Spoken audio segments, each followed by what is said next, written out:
कोपरगाव तालुक्यातील सवत्सर येथे प्रेमाची आईस्क्रीम दुकानाचे भव्य उद्घाटन युवा नेते विवेक कोल्हे यांच्या हस्ते मोठ्या उत्साहात पार पडले। तसेच कार्यक्रम प्रसंगी सवत्सर गावचे उपसरपंच श्री विवेक भैया, श्री विनोद अण्णा राक्षे उपस्थित होते।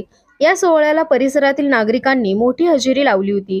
उद्घाटन प्रसंगी विवेक कोल्हे यांनी प्रेमाच्या आईस्क्रीमच्या टीमला शुभेच्छा दिल्या व स्थानिक व्यवसायांना पाठिंबा देण्याचे आवाहन केले। या कार्यक्रमास गावातील प्रतिष्ठित नागरिक, युवक, महिला व लहान मुलांनी मोठ्या प्रमाणात सहभाग घेतला। प्रेमाच्या आईस्क्रीम दुकानाच्या उद्घाटनाने गावात आनंदाचे वातावरण निर्माण झाले असून लहानांपासून मोठ्यांपर्यंत सर्वांच्या चेहऱ्यांवर आनंद झळकत होता। यावेळी उपस्थित मान्यवरांनी प्रेमाच्या आईस्क्रीमच्या स्वादिष्ट आणि वेगवेगळ्या चवींचे कौतुक केले आहे। कार्यक्रमाच्या यशस्वी आयोजनासाठी प्रेमाची आईस्क्रीम टीमने विशेष परिश्रम घेतले। स्थानिकांना आता त्यांच्या गावातच ताजे आणि चविष्ट आईस्क्रीमचा आस्वाद घेता येणार आहे।